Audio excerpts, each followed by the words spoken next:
Welcome to The Author Show, where we present new authors and books. From fiction to self-help and everything in between, you'll find it all here. To watch the TV version of our program, visit authorswebtv.com. That's authorswebtv.com. And now, let the show begin.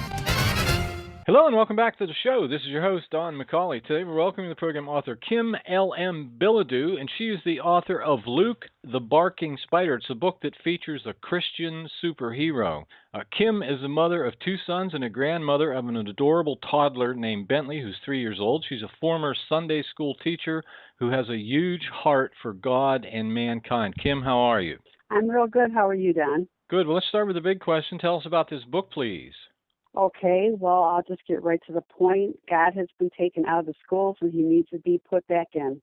So who did you write this book for specifically?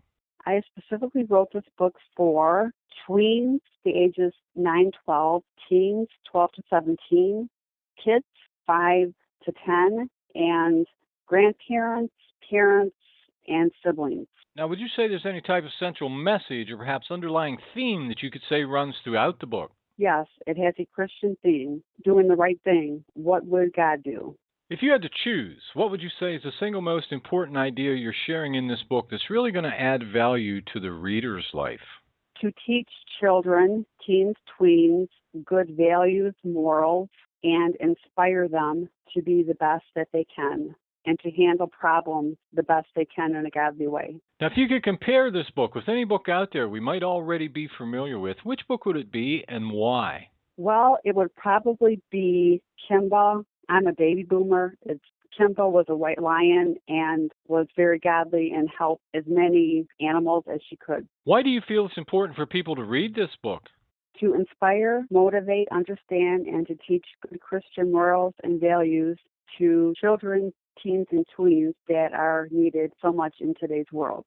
What kind of situations does your superhero encounter in the book?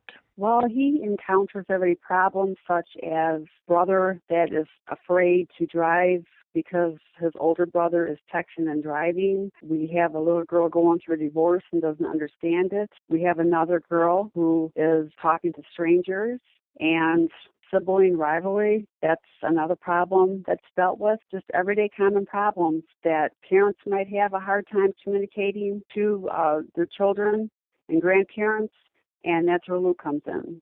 So when Luke comes in, what does he do? Well, when Luke comes in, he immediately knows about the problem, and what he does is he barks, and the children immediately understand what he is saying, and he is explaining to them and communicating to the children what is going on and how to deal with their problem. A divorce, their parents, they still love the child, but they still love each other, but in a different way. Nothing's going to be different as far as, as love is concerned, and just tries to make her feel better as to how to understand what is going on, and happening in her family.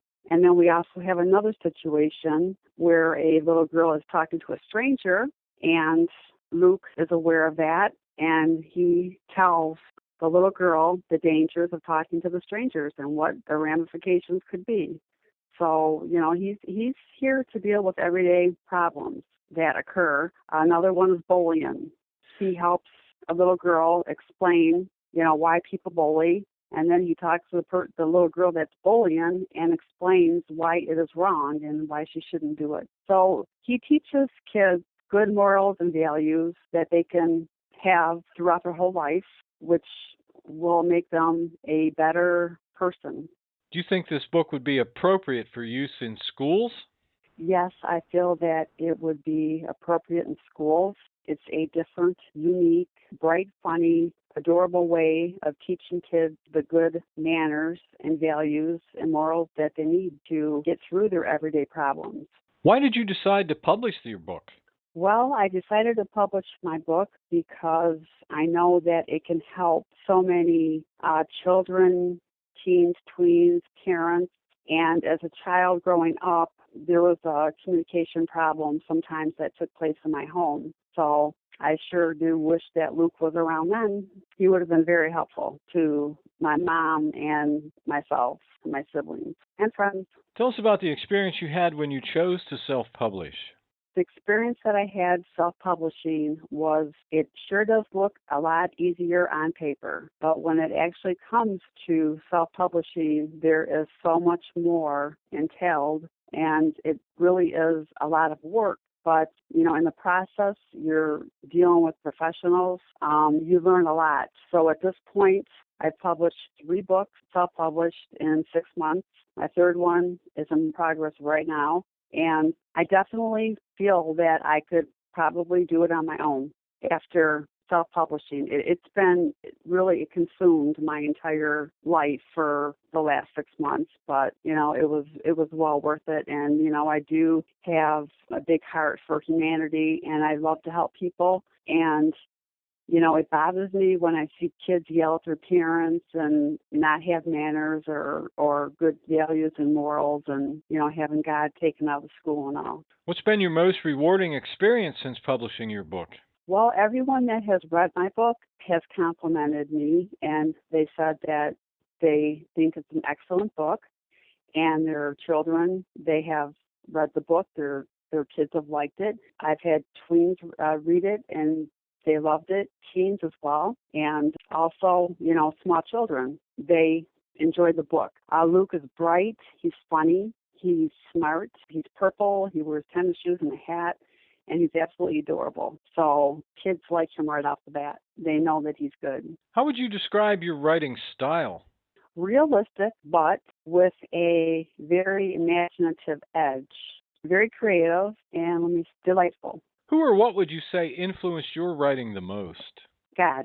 Now, are your characters in your book pure fiction, or do you draw from people you know in real life? I drew some people that I knew in real life. The one that is fiction is Luke. But like I say, that's what makes the book interesting. It's fiction on top of the nonfiction, which makes it interesting.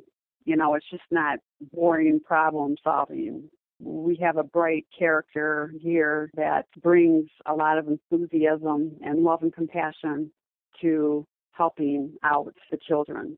Would you say you're more of a character artist or more a plot-driven writer? I would have to say plot-driven writer, absolutely, because I definitely have a motive, and that is to help children and inspire them. In a godless society, we really need to get back with God and live, more in a godly way in today's world. It's very disturbing to see all of the catastrophic events that happen on a day-to-day basis around the world. And it bothers me, so that's been very inspirational for me. Other than selling your work, of course, is there anything else you hope to accomplish with it? Yes, I would like to see Luke go to Hollywood. I would like to see Luke actually become a series and every single day deal with a different child and a different problem. There's a million problems every day that come up, and every day he can conquer one that a child's going through. And like I say, it's just not geared toward young children, 5 years old. It's geared for kids 5 to 10, tweens 10 to 12, and then teens as well as parents. I consider this a very useful tool for educators and parents. It's a very effective, imaginative way to communicate with a child, something that will give them good morals and values and also teach them about God. Well, time is getting very short, so the most important question, where can readers find you and your book? Well, my book and I are practically everywhere. Our main home is westbowpress.com under children's fiction, and we are on Amazon, eBay, Barnes & Noble. It's international. Could you spell your name for us, please? Bilodeau. That's my last name. My first name's Kim, Kim. Middle initials, LM. Well, this has been just great. Our guest today has been Kim L.M. Bilodeau, and she is the author of Luke, the Barking Spider. Kim, thanks very much for being with us today. It was my pleasure. Thank you very much for having me. This is Don McCauley wrapping up another edition of The Author Show. Please share this interview with your family and friends so that they too may have the opportunity to discover our guest and her work. And why not spread the word on social media? We look forward to you joining us next time for another great book and another great author on The Author Show. Thanks for listening to The Author Show. To contact us, call toll-free 1-877 877-955-8800.